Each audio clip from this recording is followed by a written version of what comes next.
एक साथ एक साथ सैकड़ों ड्रोन राख हो जाएंगे। भारत की ऐसी हैरान करने वाली तकनीक एक साथ राख में तब्दील हो जाएंगे। HEPF सेल, जिसे DRDO के पूना स्थित प्रयोगशाला ARDE ने बनाया है, भारतीय नौसेना के ड्रोन के खिलाफ मारक क्षमता को और मजबूत करेगा। पलक झपकते ही दुश्मनों को जल्दी से खाक कर देगा। यह हथियार HEPF सेल का हार्डवेयर ARDE यानी आयुष अनुसंधान और विकास प्रतिष्ठान में तैयार किया गया है।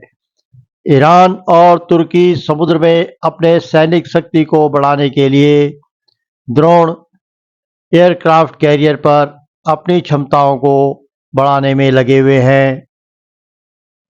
इसके लिए उन्हें भारी भरकम खर्च भी करना पड़ा होगा और उनकी नौसेना की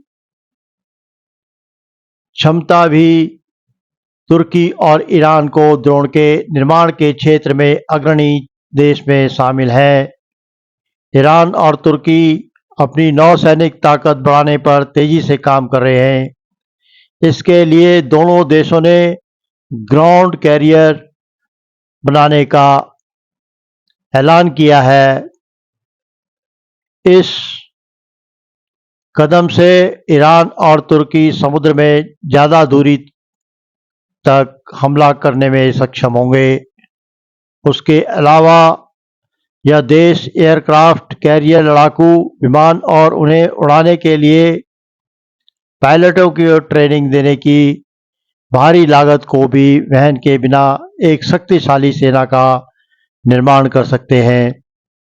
तुर्की और ईरान दोनों का ही अपने पड़ोसी देशों से गंभीर दुश्मनी है, जो कभी भी युद्ध में बदल सकता है। ऐसे में यह दोनों देश अपने सैनिक तैयारियों को लगातार मजबूत कर रहे हैं। ईरान और तुर्की नौसेना विशेषज्ञ ड्रायर क्लार्क ने कहा, वह देश नौसेनाओं ग्राउंड कैरियर का उपयोग एक ही तरीके से करेगी। इनमें तट पर दुश्मन सैनिकों और उनके अड्डों पर हमला करने दूर दराज तक कर सकती है। क्षेत्र में दुश्मन जहाज को निशाना बनाने के लिए उपयोग किया जाएगा। नौसैनिक शक्ति में इससे दोनों देशों का एयरक्राफ्ट कैरियर की जरूरत नहीं पड़ेगी। ईरान और तुर्की अपनी नौसेना की ताकत बढ़ाने पर तेजी से काम कर रहे हैं। इसके लिए दोनों देशों ने ड्रोन कैरियर बनाने का ऐलान किया है। इस कदम से ईरान और तुर्की तक हमला करने में सक्षम होंगे।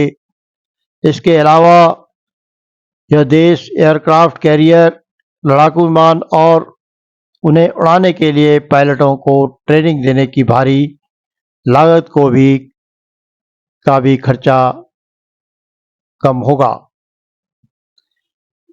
बिना एक शक्तिशाली सेना का निर्माण कर सकते हैं। तुर्की ईरान दोनों का ही अपने पड़ोसी देशों से गंभीर दुश्मनी है, जो कभी भी युद्ध में बदल सकता है। ऐसे में यह दोनों देश अपनी सैन्य तैयारियों को लगातार मजबूत कर रहे हैं। इस ड्रोन को पाकिस्तान यानी कि भारत के दुश्मन को दे दिया था और उसके बाद भारत ने जो जवाब दिया उसे देखकर तुर्की हुआ हैरान और अमेरिका परेशान। जरा इस स्क्रीनशॉट को देखिए बिजनेस इनसाइडर के। भारत ने अपना पहला स्वदेशी युद्धक अनमैन्ड एयरक्राफ्ट यानी कि ड्रोन बनाने में कामयाबी प्राप्त की है। दोस्तों, यह ड्रोन कोई ऐसा वैसा ड्रोन नहीं है। दोस्तों, यह सिर्फ निगरानी के लिए, खुफिया जानकारी एकत्रित करने के लिए काम नहीं करेगा। यह दुश्मन देश में घुसकर वार करने के लिए इस्तेमाल आएगा और इसीलिए तुर्की की हवाइयां उड़ गई हैं और अमेरिका परेशान है। अमेरिका क्यों परेशान है, वीडियो में आगे आप जानेंगे। इस वीडियो में हम आपको बताएंगे कि कैसे तुर्की के इनकार के बाद भारत ने अपने खुद की ड्रोन टेक्नोलॉजी को एक नई ऊंचाइयों पर पहुंचाया। DRDO ने ऐसा ड्रोन तैयार किया जो तुर्की और अमेरिका दोनों के लिए नया सरदर्द बन गया। दोस्तों, तुर्की ने अपने बायरक्टार ड्रोन भारत को देने से मना कर दिया था।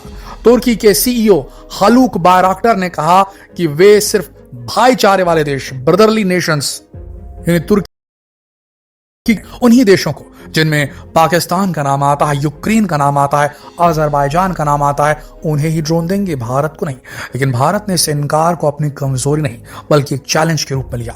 तुर्की के इस फैसले ने भारत को आत्मनिर्भर बनने का मौका दिया और यहीं से भारत का नया ड्रोन युग शुरू हुआ। हर भारतवासी के लिए एक बहुत बड़ी खुशखबरी है। भारत ने हाल ही में अपना पहला स्वदेशी कॉम्बैट ड्रोन FWD-200B डेवलप किया है। इसे बेंगलुरु की company Flying Wedge Defence and Aerospace ने डीआरडीओ के साथ मिलकर बनाया है। इसे ड्रोन का बाप कहें तो गलत नहीं होगा। यह एक medium altitude long endurance unmanned combat aerial vehicle है, यानी कि यह मीडियम ऊंचाई पर उड़ेगा और बेहद लंबी दूरी लॉन्ग एंड्योरेंस तक ये सफर तय करेगा और ये कॉम्बैट एयरक्राफ्ट है, यानी कि ये दुश्मन के साथ जंग लड़ेगा, उसके जो एसेट्स हैं, जमीनी एसेट्स, उन पर वार करके तबाही मचाएगा। सबसे बड़ी बात यह है, ये अपने किफायती दाम और एडवांस फीचर के लिए फुल चर्चा में है। ये ड्रोन अमेरिका के प्रेडेटर ड्रोन से लगभग 10 गुना सस्ता है और इसी खासियत की वजह से यूएसए की हवाइयां उड़ी हुई हैं, परेशान है, क्योंकि भारत प्रेडेटर ड्रोन खरीदने वाला था यूएसए से, अभी भी खरीदेगा, लेकिन एक खेप के बाद दूसरी खेप शायद उसे खरीदने की जरूरत नहीं पड़ेगी, क्योंकि भारत को मिल चुका है स्वदेशी FWD-200B ड्रोन। बड़ी बात यह है कि FWD-200B ड्रोन का डिजाइन ऐसा है कि इसे रडार पर पकड़ना मुश्किल है और ये AI की मदद से, आर्टिफिशियल इंटेलिजेंस की मदद से टारगेट को पहचानता है, आइडेंटिफाई करता है और उसके बाद उस पर अटैक करता है। दोस्तों, भारत का मैसेज साफ है तुर्की को और पूरी दुनिया को कि अब हम किसी देश पर डिपेंडेंट नहीं रहे। भारत ने सिर्फ तुर्की के इनकार का जवाब नहीं दिया, बल्कि अपनी इनोवेशन और टेक्नोलॉजी से पूरी दुनिया को दिखाया है कि वो भी ड्रोन टेक्नोलॉजी में आत्मनिर्भर बन सकता है। अब इस लगाने देता किसी को, आप तो खुद कपड़ों को आग लगा के बैठ जाते हैं ना। इंडिया को तो कोई फर्क नहीं पड़ता, आपके कपड़े जल रहे हैं। हमारे 4 सूबे हैं, उसको भी हम कंट्रोल नहीं कर पाए। 32 सूबों वाला वो मुल्क है, उन्होंने देखे कितना कंट्रोल किया। वो चैलेंज करते हैं, पूरे वर्ल्ड के आगे अपनी बात को रखते हैं कि हमारी डेमोक्रेसी देखें जी। इंडिया में देखे ना, वो तरक्की पे तरक्की कर रहे हैं और हम यहाँ पे सिर्फ बातें कर रहे हैं। इंडिया ने चाइना की कॉल को रिजेक्ट कर दिया है कि चाइना की तरफ से ये रिक्वेस्ट की गई थी इंडिया से कि आप डायरेक्ट फ्लाइट्स दोनों कंट्रीज के बीच रिज्यूम करें। तो इंडिया ने चाइना को ना कर दी है, नो बोला है। इंडिया ने चाइना को यह कहा है कि इंडिया और चाइना के बीच फ्लाइट्स रिज्यूम उस वक्त तक नहीं हो सकती जब तक बॉर्डर डिस्प्यूट रिजॉल्व नहीं होता। डायरेक्ट फ्लाइट्स बंद की हुई हैं इंडिया ने। मैं कहती हूं भाई, hats off to Indian strategy, hats off to India's policy. देखिए, उन्होंने इंडिया को 4 साल हो गए चाइना के साथ फ्लाइट्स बंद किए हुए। 4 years, सिंस 4 years इंडिया की तरफ से चाइना इंडिया डायरेक्ट फ्लाइट्स बंद हो चुकी थी। अब 4 साल के बाद ये बात सामने उस वक्त आई कि जब चाइना की तरफ से रिक्वेस्ट की गई, तो इंडिया ने कभी इसको बढ़ा चढ़ा के भी नहीं बताया। मतलब होता है ना कि आप कहें कि देखो जी, हमने तो इनके साथ ये कर दिया, ये बड़ा बनते हैं, तो हमने तो इनकी फ्लाइट्स ही बंद की हुई हैं। मतलब बड़े ही उनकी पॉलिसी बहुत डिसेंट, बहुत एक ऐसी पॉलिसी है कि जिसपे वो अपना जो समझते हैं वो उसको पूरा करते हैं, लेकिन उसका वो ढिंढोरा नहीं पीटते पूरी दुनिया में। क्या, जैसे मैं कह रही हूँ, बहुत सारे लोग ये वाली खबर सुन के बहुत हैरान है कि अच्छा, इंडिया और चाइना के बीच डायरेक्ट फ्लाइट्स नहीं थी। इंडिया ने 4 साल हो गए चाइना के साथ डायरेक्ट फ्लाइट्स बंद की हुई हैं। एक न्यूज देखी कि चाइना जो है वो भारत से कह रहा है डायरेक्ट फ्लाइट्स जो है, पैसेंजर फ्लाइट, वो शायद रोक दी गई थी। भारत जवाब नहीं दे रहा। आप कुछ किए ना ताकि आप जा सके डायरेक्ट, पता नहीं कहाँ से घूम घूम के आप सीमा इधर की तरफ पहुंचते, तो नहीं, मैं बड़ा खुश हूँ कि डायरेक्ट फ्लाइट नहीं है। मुझे तंग होना पड़ता है, जो मेरी फ्लाइट 4.5-5 घंटे में पहुंच सकती थी, मुझे 10-12 घंटे लगते हैं, लेकिन फर्क नहीं पड़ता। रीजन बीइंग, भारत ने स्टैंड लिया है। इस बात की मुझे खुशी है कि हमारी गवर्नमेंट ने पिछले 4 साल से स्टैंड लिया हुआ है कि it has to be a playing field दोनों तरफ से। अब मैं प्लेइंग फील्ड क्यों बोल रहा हूँ, उसका रीजन है।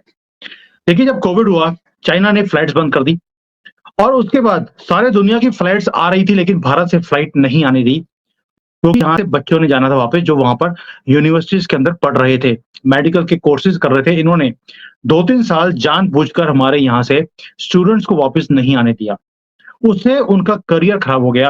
और चाइना ने, मुझे लगता है ऐसा, कि जानबूझकर ये काम किया था। और कितने बच्चे हैं? हजारों में। ये 26,000 बच्चे तो सिर्फ मेरी एक सिटी में पढ़ते हैं यहाँ पर, जो मेडिकल के कोर्स कर रहे हैं। एक तो ये रीजन है, जिसके कारण गवर्नमेंट ने स्टैंड लिया, तुसी सानू दुखी किया, हुण तुहानू असीं कर रहे हैं। रीजन, तब भारत को जरूरत थी कोविड के टाइम पर कि हमारे बच्चे वापस जाएं पढ़ने के लिए। और भाई आपके जो जिहादी हैं पाकिस्तान के, वो पढ़ने चले गए वहां पे फ्लाइटें खुली हुई थी, हमारी नहीं खुली हुई थी। अब चाइना को जरूरत है भारत की, क्योंकि चाइना को अगर बचना है, उसे बहुत बड़ी मार्केट चाहिए माल बेचने के लिए। तो इस वक्त भारत को इतनी जरूरत नहीं है चाइना की, जितनी चाइना को भारत की है। इसलिए चाइना प्लीड कर रहा है कि भाई आप हमें फ्लाइटें खोल दीजिए ताकि फ्लाइटें आए, लेकिन भारत ने बोल दिया नहीं। एक तो ये रीजन हो गया, 2 रीजन दे दिया आपको। तीसरा रीजन एक और है।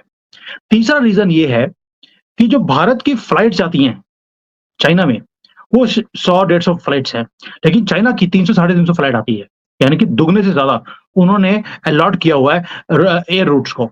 अब भारत बोल रहा है कि अगर मेरी 150 आएंगी तो आपकी भी 150 आएंगी, वरना मेरा भी कोटा इंक्रीज किया जाए। ये परफेक्ट टाइम है नेगोशिएट करने का।